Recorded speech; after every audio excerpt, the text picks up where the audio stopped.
Okay, so Scheherazade was a legendary queen. She is the storyteller in one of the most important and beautiful collection of stories in my own culture and heritage. It's called the 1001 Nights. And as the story goes, there was this king called Shahrayar. And Shahrayar has been cheated on by his wife. And in order to not live that experience ever again, he decided that every night he's gonna marry a new woman, a virgin, because Arab men, as you know, adore virgins.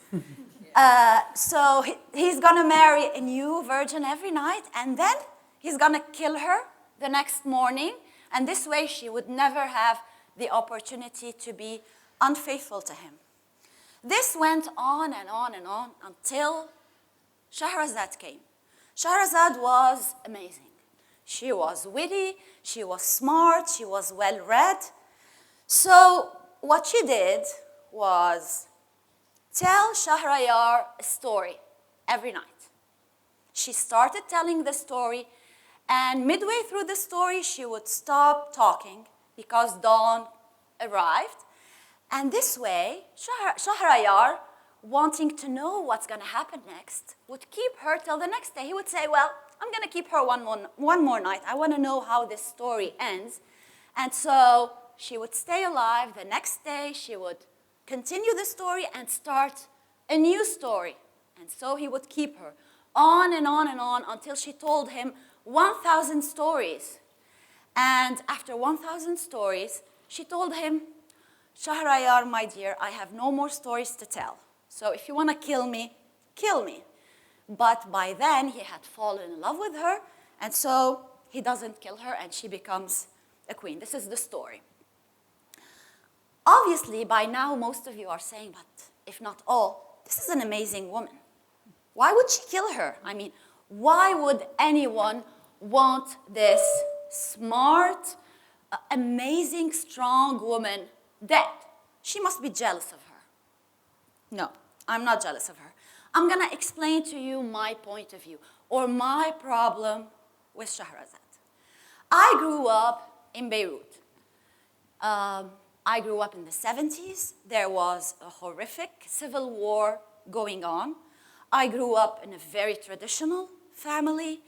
I remember not being allowed to go to the movies even when I was 16. If I wanted to visit a friend of mine, obviously a girlfriend, my mom would take me, would wait for me, and then bring me back home.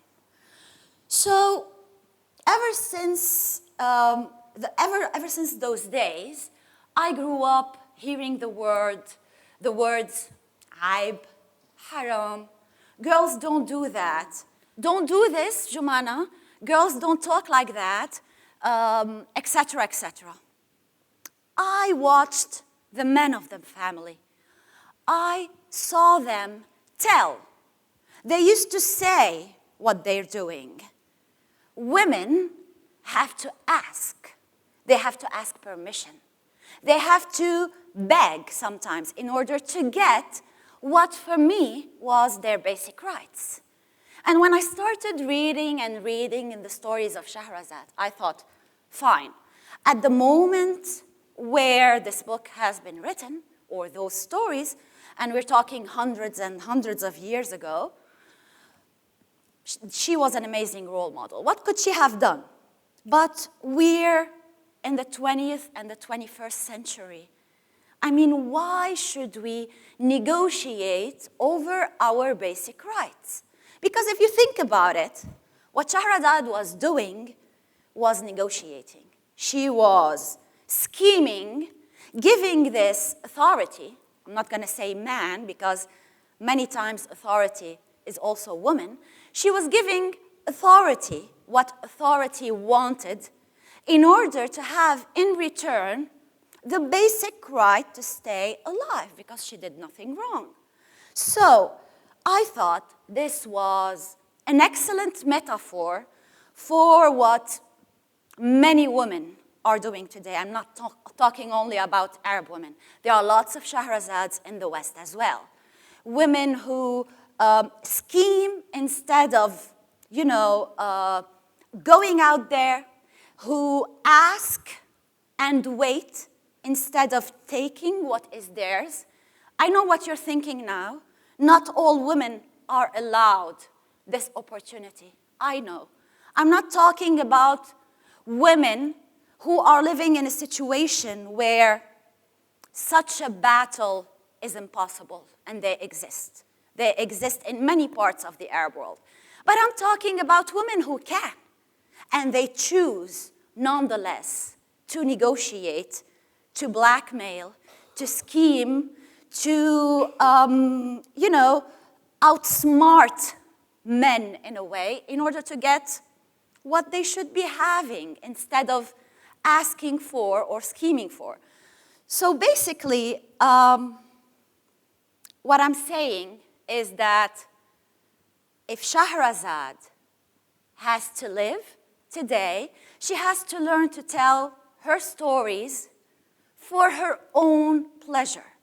I mean, just in order to please herself, to please her ambition, to please her dreams, to fulfill her identity as a human being, as a person. What I'm saying is, I killed her because enough with the compromises, especially those that are not necessary, enough with saying yes while we wish we could say no, and while we can't say no. And I hope that by now you realize, like I did, that if I killed her, it was because many other women, and I'm one of them, needed to live for real.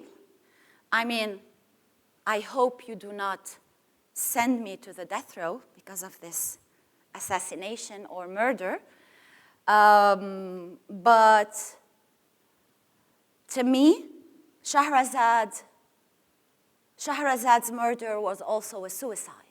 It was a suicide because there is a Scheherazade in each and every one of us. But I discovered later on that there's someone else inside. And that's another story and another woman that I want to tell you about. Has any of you heard of Lilith?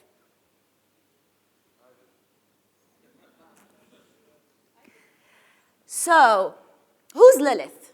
We all know that in the story of creation, after creating, Earth and planets and nature and the seas and the skies, man was created from Earth, and then woman was created from his rib, right? I mean, Adam, and then, as the story goes, or the common story, or the popular story, Eve was created from his rib. But there's another story. There's another mythology. The other story is that in the beginning, the woman and the man were both created from earth. They were created equally. They were equal and independent, okay? The man was Adam and the woman was Lilith. But at a certain point, after hearing too many do this and do that, and I'm the boss, and you have to obey me, Lilith had enough of Adam, of that particular kind of Adam, obviously. Not all Adams are like that, fortunately. So she told him, I'm leaving you, bye-bye. So she just left, and Adam was all alone. So he started crying and saying, I'm lonely, I need a companion. So God, again, in the story, told him, no worries, dear Adam. Now I'm going to create a companion, a new companion for you, a second woman, but this time, in order to guarantee her obedience, I'm going to create her from your rib. She's going to be a part of you.